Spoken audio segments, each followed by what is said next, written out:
mortos em nossos delitos e pecados, e tu olhaste do céu com misericórdia, enviaste Jesus teu Filho, para sofrer toda a vergonha do nosso pecado, para receber toda a sentença da nossa culpa, para que pudéssemos viver.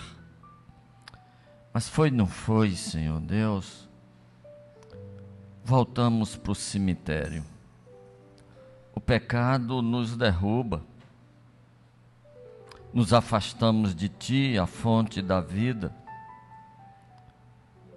e precisamos clamar: vivifica-nos, vivifica-nos, vivifica-nos. O autor do Salmo 119, no verso 50, diz que a Tua palavra nos dá vida. E eu te peço que aconteça isto nesta manhã. Sejamos vivificados pela Tua palavra, Teu nome seja glorificado, Jesus Cristo seja adorado. Amém. Podem sentar, queridos.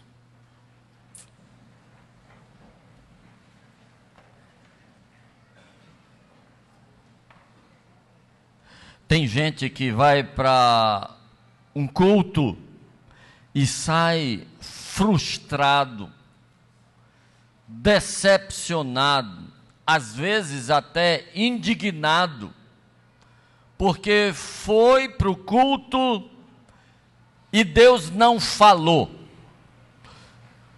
O que ele está querendo dizer é que não houve nenhuma manifestação profética. Ninguém foi tomado pelo Espírito Santo e usado no dom de profecia. Tem gente dependente deste tipo de manifestação divina, como se o dom de profecia fosse um upgrade da palavra de Deus.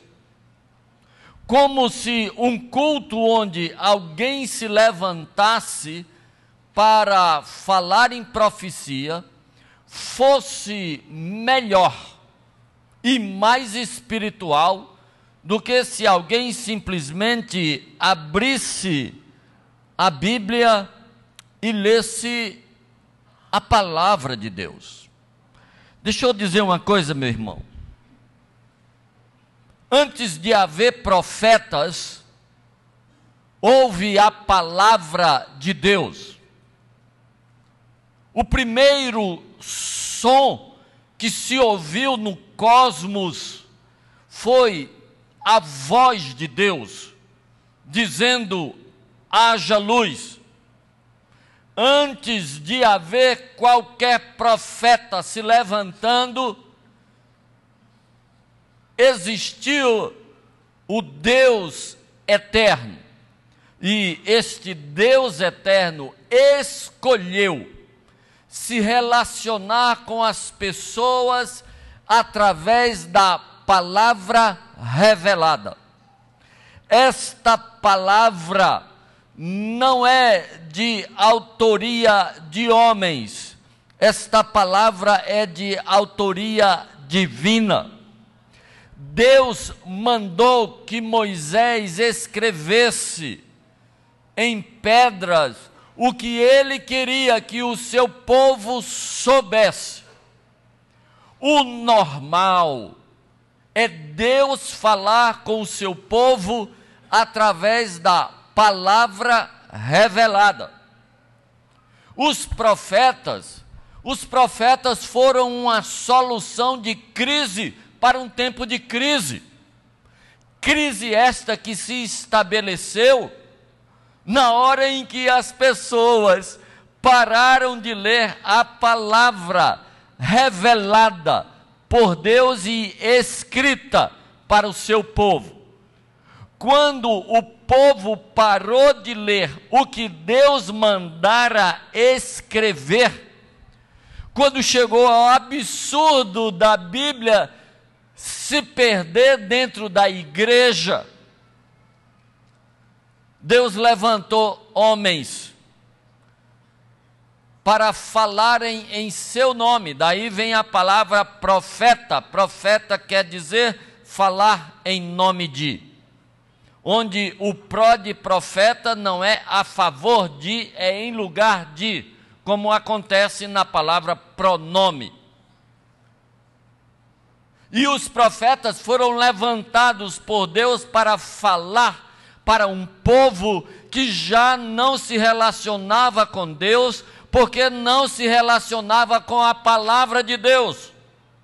Profetas foram levantados para falar o que Deus já havia falado, para dizer o que Deus já havia dito e mandado escrever, porque as pessoas não queriam mais ler a palavra de Deus.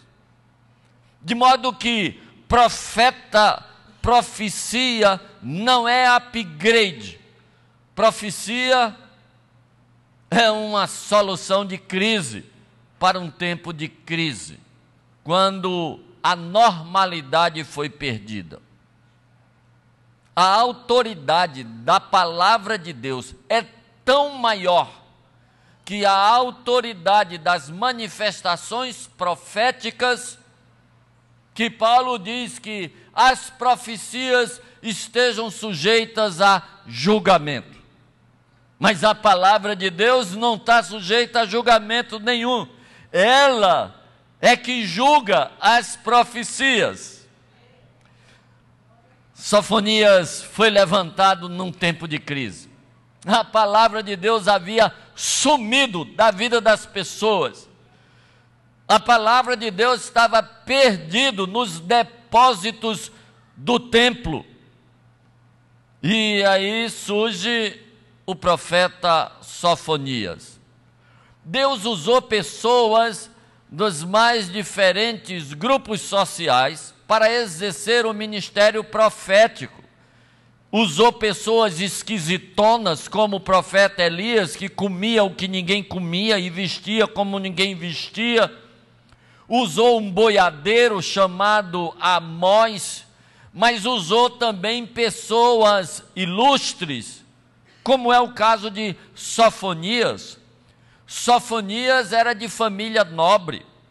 A abertura do livro nos diz que Sofonias era filho de Cusi e era neto de Gedalias e bisneto de Amarias e trisneto de Ezequias. Ezequias é um dos reis de Judá, na verdade um dos melhores reis de Judá, porque Ezequias durante a maior parte da sua vida só tinha um propósito: buscar a Deus e agradar a Deus com todos os seus decretos, com todos os seus atos, com suas palavras e com a sua vida. Ezequias e Sofonias era trineto desse rei Ezequias, portanto era alguém ilustre. E Sofonias segue o padrão de todas as profecias.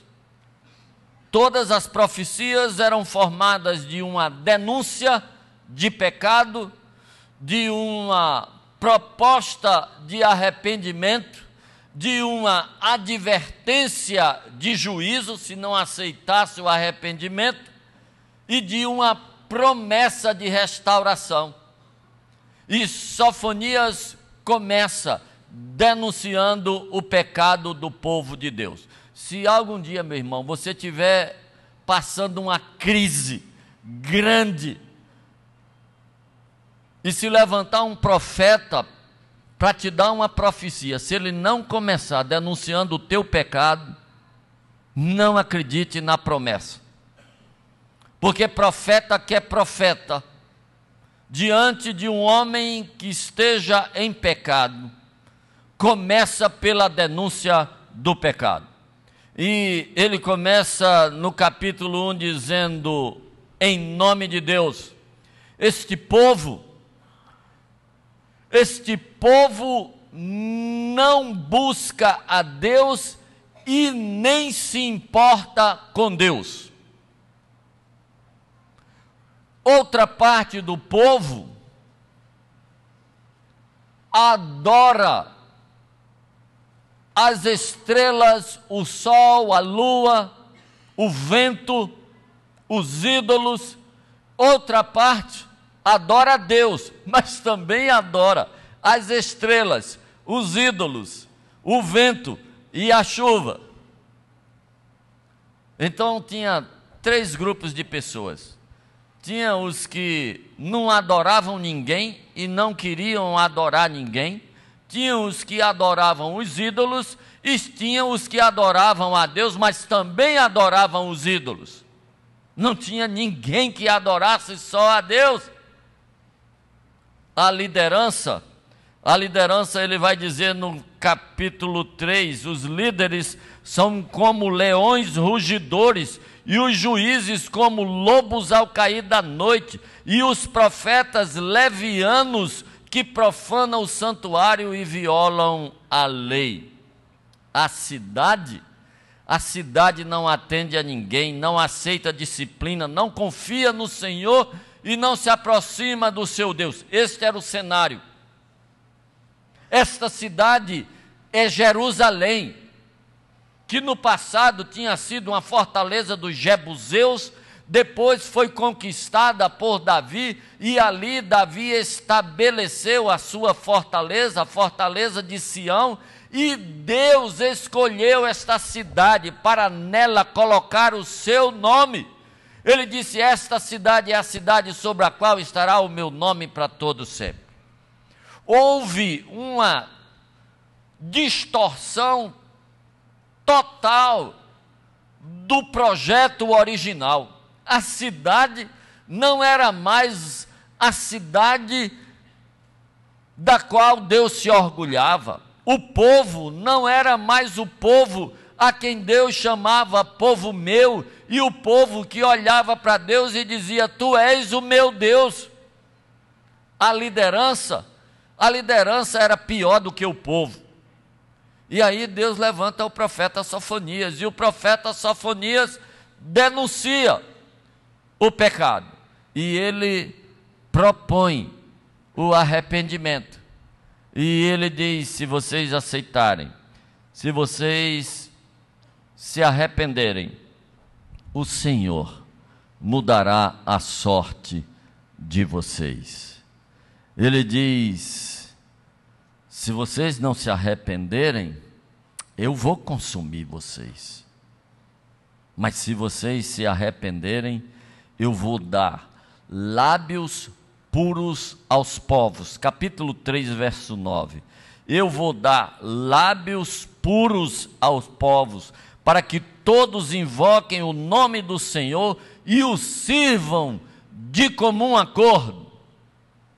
O restante de Israel não cometerá iniquidade, não proferirá mentira, na sua boca não se achará língua enganosa, porque eles serão apacentados, deitar-se-ão, e não haverá quem os espante.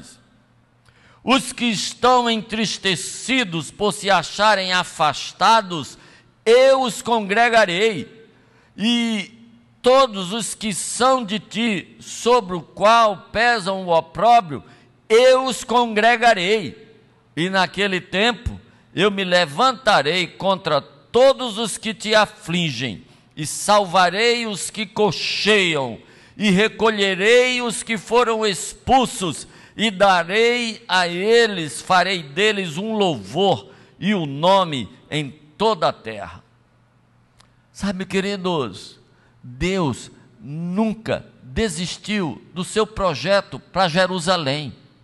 Deus nunca desistiu do seu projeto para Israel, porque Deus nunca desistiu do seu plano para a humanidade. Israel é, num certo sentido, uma parábola, um modelo pelo qual Deus se relaciona com a própria humanidade. Deus nunca desistiu do homem. Se Deus tivesse nascido no Ceará como eu e tivesse sido criado na Paraíba, na hora que o homem detonou o projeto da criação, eu teria esmagado e teria escolhido outro bicho para ser o dominador da criação, ou teria até feito outro homem diferente. Mas Deus não nasceu no Ceará e não se criou na Paraíba, então ele é diferente.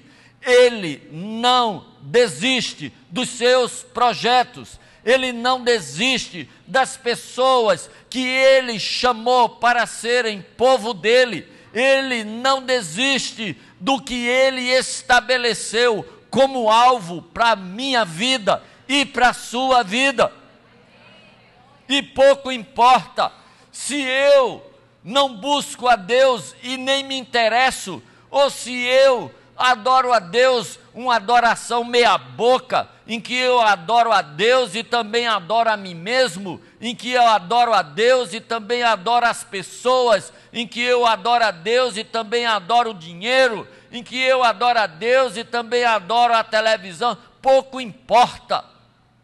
Deus não desiste e Ele vai insistir comigo, vai insistir com você. E ele é determinado, ele é teimoso e ele vai vencer. E ele sabe tanto disso, que o mesmo profeta que vem para dizer, olha, vocês precisam se emendar, vocês estão andando desmantelados, vocês não estão andando a mínima para Deus, vocês estão adorando a Deus pela metade. O mesmo profeta, na mesma profecia, já canta a pedra de como é o final do jogo, já descreve como é o fim do filme, já diz qual é o último capítulo, e o último capítulo, deixa eu lhe dizer, Deus diz, deixa eu dizer como é que vai terminar essa história.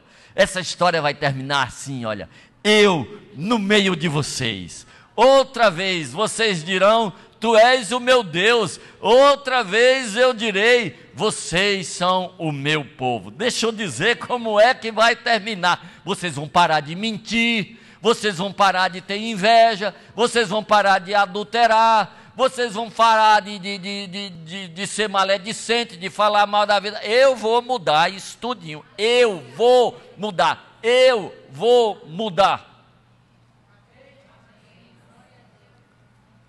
Porque Deus é pai, Deus não é avô. Deixa eu explicar essa história.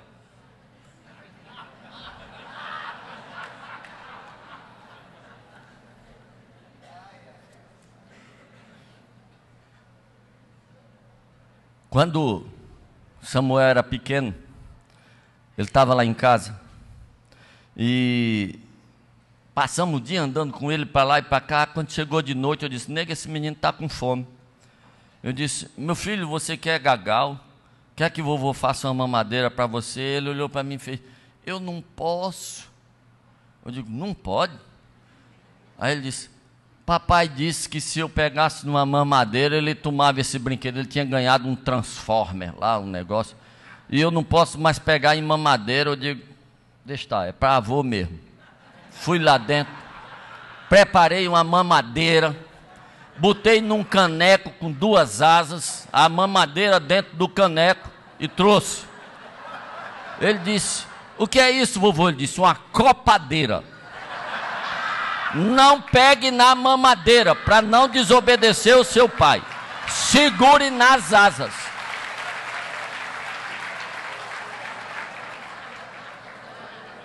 Avô é assim. Quando Samuel era pequenininho e ele só queria ficar no colo da mãe, quando ele pegava no sono, ela me entregava. Aí eu ficava deitado na rede, ela botava ele em cima de mim. E eu ficava ali respirando pouco para não espantar. Aí começou a soprar o vento e eu estava na rede, eu pegava a mão aqui, bem torcido, levantava a rede, ficava assim, eu estava todo enganchado, quase no punho, para ele não acordar.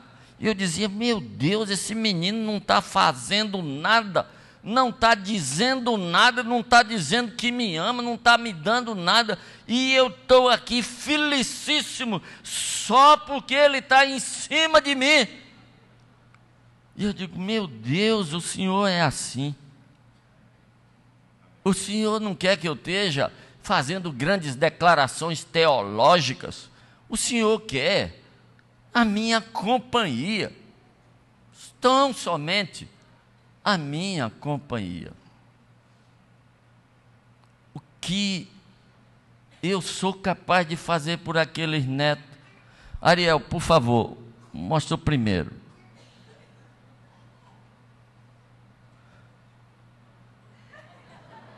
A parte de lá é mais fácil.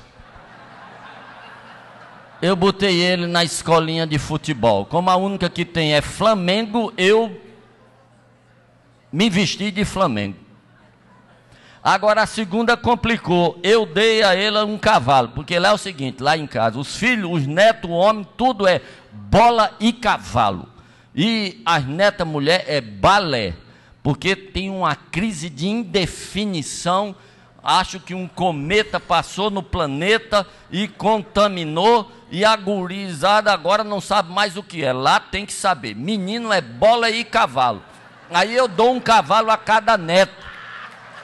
Aí um amigo foi e deu a sela. Só que o cavalo que eu dei tem 6 meses, não pode com a sela. E ele quer experimentar a sela. Então eu arranjei um burro para ele treinar.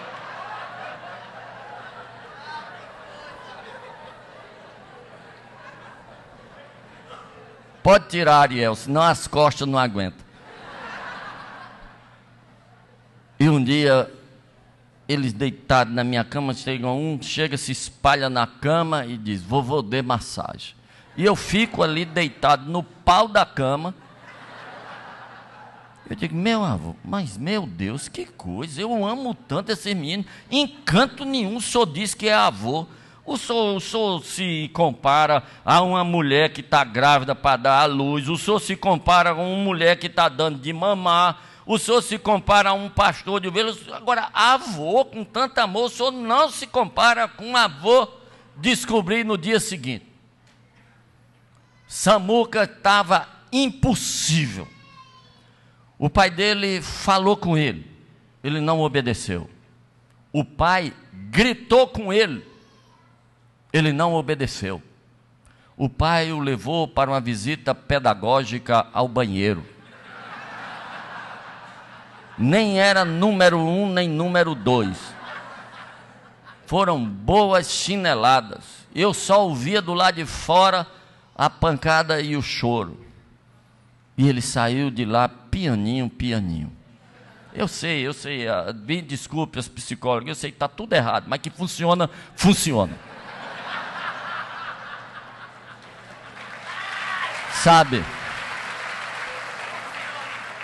Sabe por que Deus não é avô? Deus não é avô. Porque se preciso for, Ele fala, dá um psiu. Se não escutar, Ele dá um grito. Se ainda assim não escutar, Ele vai nas orelhas. Mas Ele traz. Não tem para onde. A história já está escrita, o capítulo final. Falta os capítulos do meio. E os capítulos do meio vão depender de 2 coisas: a determinação de Deus que não muda e a minha disposição de entrar no projeto dele. E aí pode ser que um psiu resolva, mas pode ser que eu precise ir ao banheiro para uma visita pedagógica, e você também. Somos nós quem determinamos no final das contas, porque o amor dele não muda. Sabe como termina essa história? Apocalipse, último capítulo, últimos versículos. E vi um novo céu e uma nova terra. E vi a nova Jerusalém, que descia do alto, toda ataviada da parte de Deus, como uma noiva. E o seu brilho refugia como ouro mais puro. Sabe como é que termina essa história? Essa história termina assim: e não haverá mais choro, e não haverá mais dor, e não haverá mais luto, e não haverá mais morte. Sabe como termina essa história? Essa história termina assim: e não vi naquela cidade nem sol nem lua, porque o Cordeiro a ilumina, e nela não há noite. É desse tanto que Deus te ama, e é nessa direção que a história vai caminhar. Deus te abençoe.